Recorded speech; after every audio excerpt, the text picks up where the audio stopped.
التميز المغربي في العالم.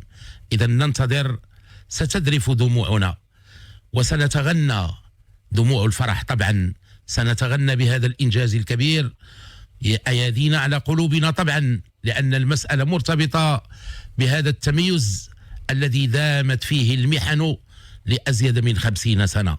اليوم قرار سيبكي المغاربة فرحا، لأنه ينصفهم أمام أعدائهم، ينصفهم أمام المتحرشين بالوحدة الترابية للمملكة. الجار هو الذي أساء إلينا، لم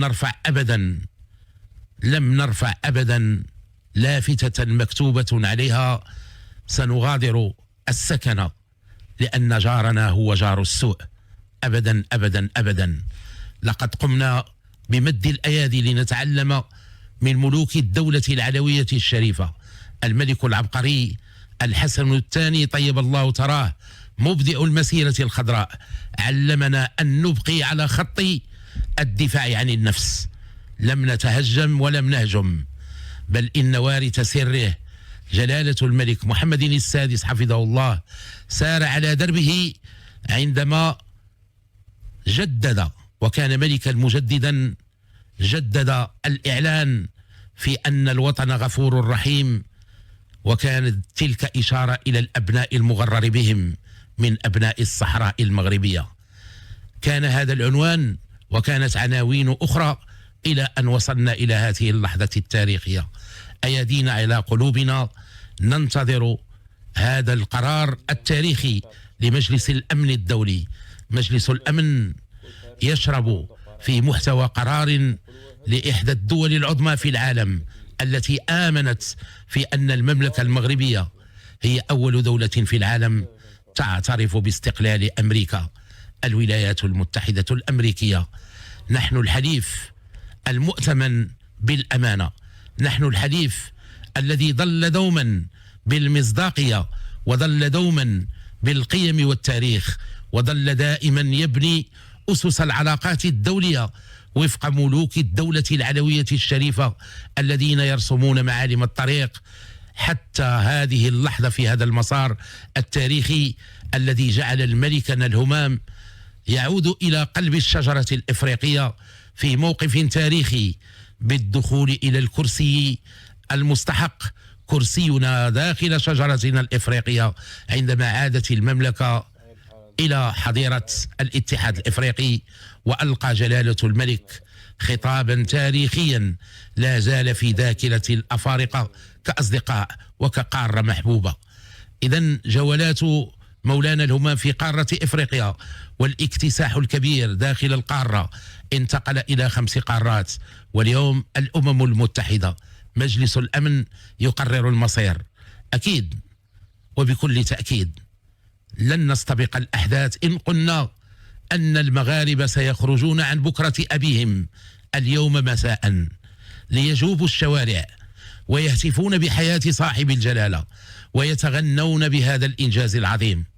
في كل ربوع الوطن من طنجة إلى القويرة سيقول المغاربة مسرورين فرحة كبرى بالإيمان وبتأكيد الإيمان على أن صاحب الخير والبركات هي أيادي صاحب الجلالة، وهذا الإنجاز العظيم المنتظر إن شاء الله بتأكيد مغربية الصحراء وبتأكيد بعدنا السيادي في خريطتنا الثابتة.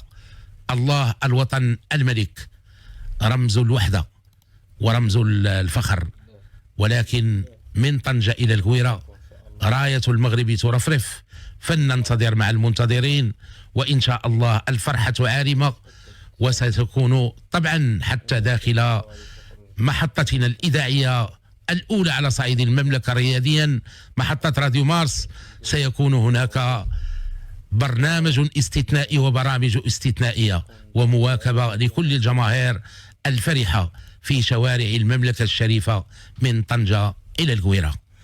أعزائي، نرجع ما دمنا أن اللحظة تاريخية ومرتبطة بشموخنا.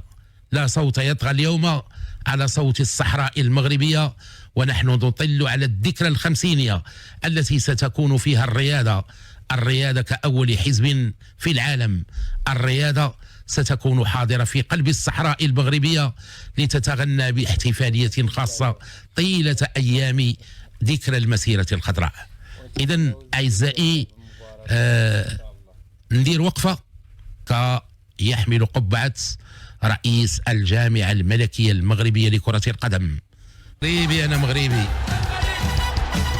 الله الوطن الملك. يوم تاريخي في تاريخ الأمة المغربية، سيحمل تباشير الخير إن شاء الله.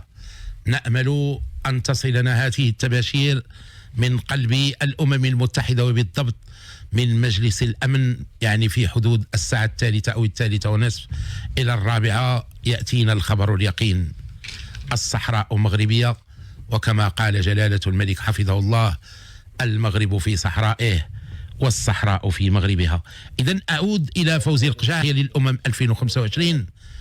كانت في مواجهتنا طبعا الجارة الجزائر، وأن تلك اللحظة التي حظي فيها المغرب بالثقة في أن ينظم كأس إفريقيا تحركت ردود الفعل الانتقامية. كان التسخير، وكان العويل، وكان التعويل على بعض الأقليات التي لنظرتها القاصرة أو القصيرة لم ترى إلا أمام أقدامها، فتحركت كالحربائيين أو الغوغائيين من أجل الحديث بانتقاد حول هذه المكتسبات المرتبطة بشرف تنظيم كأس إفريقيا ومزاياه. بل إننا حتى في مسيرتنا كاملة منذ فترة المغفور له الملك العبقري الحسن الثاني رحمة الله عليه، ظل الملف المغربي يتراوح بين الترشيح لنخسر الرهان بفارق صوتين إلى أن وصلنا إلى هذا الإنجاز العظيم، وهو شرف تنظيم كأس العالم 2030. إذن في المحتوى ديال التصريحات اللي كانت مدوية وداخل قبة البرلمان في مجلس الأمة، غادي نستمعوا كنا الفوزي القجاع من خلال هذه التصريحات، ونبداو بالتصريح الأول اللي كيخص الفاعل المعنوي اللي الأيادي ديالو لم تبقى خفية وراء النعرات ووراء البلبلة وصنع البلبلة، وأعني به الذي خسر رهان التنافس معنا بفعل العداء. أي شيء، حتى إلا مشينا غير في طريق البرد غيبغوا يحسدونا على ذاك البرد ولا ذاك الأكسجين اللي غندخلوا وسط منه. ها هو المسؤول الأول عن كرة القدم الوطنية، مسؤول في الاتحاد الدولي، مسؤول ورقم في معادلة الاتحاد الإفريقي، ورجل دولة عبر سلطة حكومية وصية على المال وعلى كل هذه الأبعاد. يعني يشهد شهادة صادقة ويبوح لأول مرة بلغة الصراحة داخل قبة البرلمان ماذا جرى لنا وماذا كان. إذا نمشيو لعند فوزي القجاع ونحن معكم أعزائي. ومنذ ذلك الحين وهو تيحاول جاهدا انه يبين اننا ما قادرينش، وبدات بالمؤامره الحقيقيه نتاع الكلاب الضاله وما نعرف وعدم جاهزيه الملاعب، وكل نهار كيجبدوا شي تصاور. حتى ملي دشنا الملعب نتاع مولاي عبد الله قال لك اودي سيدي فوتوشوب. دابا نعرفوا ونتكلموا بالوضوح تام وتطور النقاش. توصلنا وديت انا غادي نقاطعوا واحد اللاعبين، وهذوك اللاعبين راه ولادنا. حنا الفريق الوطني اللي تكلمتي عليه راه واحد من ايت بوكماس وواحد من الخميسات. علاش نقاطعوا هاد الدراري؟ اش دار لنا حكيمي باش نقاطعها؟ ياك حكيمي ولد القصر الكبير كلا كاع البصاره مع سيستيمو. كيفاش علاش نقاطعوا هاد الناس؟ ولكن راه من تتكون الامور غير موضوعيه ولا تنبني على اسس راه تتنكسر في الحين. انا نقول لك اليوم كاس افريقيا تعطات 500,000 فنايدي، فيها اكثر من الثلث جايين من برا، وخصنا نستغلوا كاس افريقيا باش يكونوا عندنا جوج المواسم السياحيه الموسم المقبل ان شاء الله. يكون عندنا واحد في ديسمبر وجونفي ونستقبلوا المئات الالاف والمليون اللي غيجينا من برا، ونستفدوا اقتصاديا وتستفد مراكش وتستفد الصناعه التقليديه. هذا هو استثمار الفرص. ومن بعد يجي يكون عندنا الموسم الصيفي. هذا هو الواقع اليوم. الواقع اليوم هو التذاكر تاع الفريق الوطني سولد اوت من بعد ساعه العرض نتاع البيت. اش من مقاطعه، اش من نقاش، عن ماذا نتحدث؟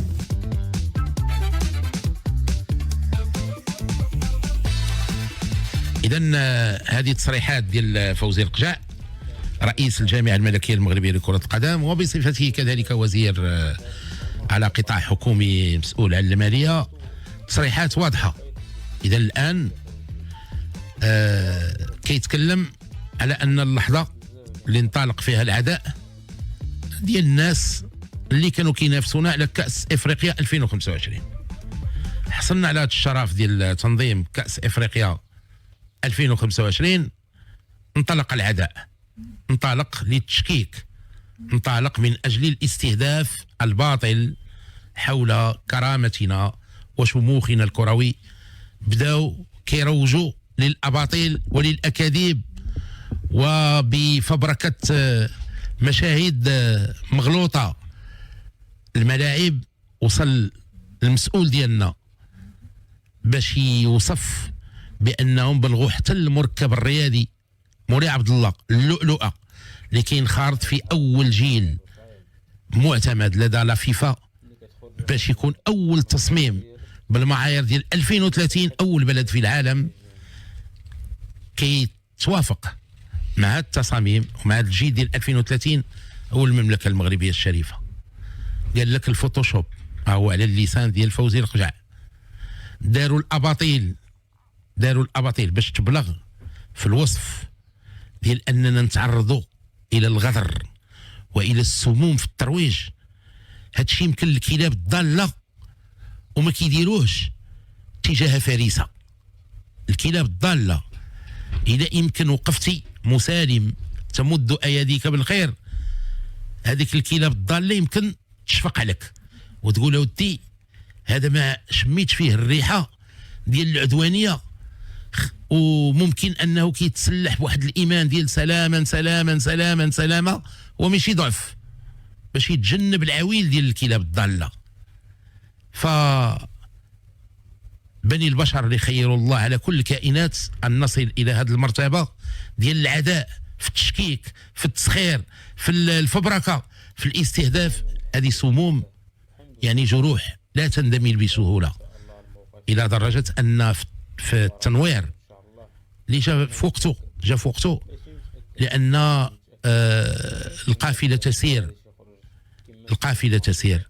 القافلة الكروية المغربية سارت على الدرب وسارت على الطريق ووصلت إلى أعلى المراتب ووصلت إلى الأهداف الكبرى ووصلت إلى أن يلامس